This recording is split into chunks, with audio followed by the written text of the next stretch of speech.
आप सभी का फैक्ट यूआरएल के एक और नई मजेदार फैक्ट वीडियो में स्वागत है। क्या आप जानते हो कि बर्फ पानी पर क्यों तैरती है, वह डूबती क्यों नहीं? हमने कई बार देखा है कि बर्फ को पानी में डालने पर वो पानी पर तैरने लगती है, जबकि बहुत सी चीजें पानी में डूब जाती हैं, खास करके ठोस वस्तुएं जैसे कि पत्थर। तो ऐसा क्यों होता है, आइए जानते हैं। पहले ये जानने की कोशिश करते हैं कि कोई भी वस्तु पानी पर तैरती क्यों है। कोई वस्तु पानी पर तैरेगी या डूबेगी, ये निर्भर करता है उस वस्तु के घनत्व पर। यानी कि अगर वस्तु का घनत्व ज्यादा है तो वह डूब जाएगी और कम है तो वह तैरने लगेगी।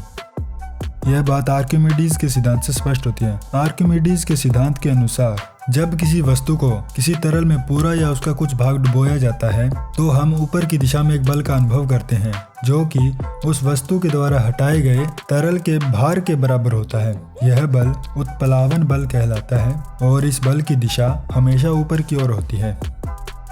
अब जब हम आर्किमिडीज के सिद्धांत को जान गए हैं तो हमें पता है कि अगर किसी वस्तु का घनत्व उत्प्लावन बल से ज्यादा है तो वह वस्तु डूब जाएगी। वहीं अगर किसी वस्तु का घनत्व उत्प्लावन बल के बराबर है तो वस्तु डूबकर तैरेगी, और यदि किसी वस्तु का घनत्व उत्प्लावन बल से कम है तो वस्तु तरल की सतह पर तैरेगी। अब हमें पता है कि किसी वस्तु को पानी पर तैरने के लिए उस वस्तु के वजन के बराबर पानी की मात्रा को हटाना होगा। पानी पर वही वस्तु तैरेगी जिसका घनत्व पानी से कम है। तो फिर बर्फ कैसे तैर पाती है? वो तो पानी से ही बनी है, तो उसका घनत्व भी पानी के बराबर होना चाहिए। फिर बर्फ का घनत्व कम कैसे हो जाता है? बर्फ बनाने के लिए हमें पानी को ठंडा करना पड़ता है। जब पानी को ठंडा किया जाता है तो उसका तापमान घटने के साथ साथ उसका घनत्व भी बढ़ने लगता है। जब पानी का तापमान 4 डिग्री सेल्सियस होता है उस समय पानी का घनत्व सबसे ज्यादा होता है। जब पानी का तापमान 4 डिग्री सेल्सियस से कम होता है तो उसका घनत्व भी कम होने लगता है, और जब 0 डिग्री सेल्सियस पर बर्फ जमती है तो उसका घनत्व पानी के घनत्व से कम हो जाता है। इसका कारण हाइड्रोजन और ऑक्सीजन के बीच की बॉन्डिंग होती है। पानी जब तरल अवस्था में होता है तो उसके हाइड्रोजन और ऑक्सीजन के आयन बहुत पास पास होते हैं, और पानी जब ठोस अवस्था यानी कि बर्फ बनता है तो हाइड्रोजन आयन ऑक्सीजन आयन को दूर रखने की कोशिश करते हैं, जिससे अणुओं के बीच की दूरी बढ़ जाती है और बर्फ का सरफेस बढ़ जाता है, जिससे बर्फ का घनत्व कम हो जाता है। इसीलिए बर्फ पानी पर तैर पाती है। अब जब आपने वीडियो को यहाँ तक देख ही लिया है तो आपके लिए कुछ बोनस फैक्ट।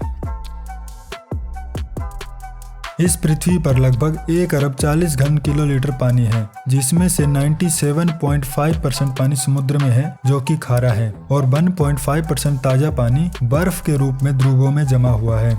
बाकी का 1% ताजा पानी नदियों, तालाबों, कुओं, झरनों और झीलों में है, जो कि पीने लायक है। और इस 1% पीने लायक पानी का 60% हिस्सा खेती और कारखानों आदि में खपत हो जाता है।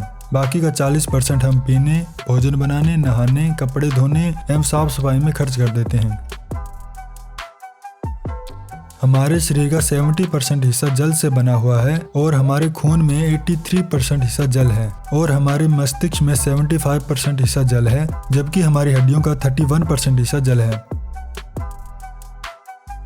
पानी को वैज्ञानिक भाषा में H2O कहा जाता है, जिसके एक अणु में 2 हाइड्रोजन परमाणु होते हैं जो कि ऑक्सीजन के एक परमाणु से जुड़े होते हैं।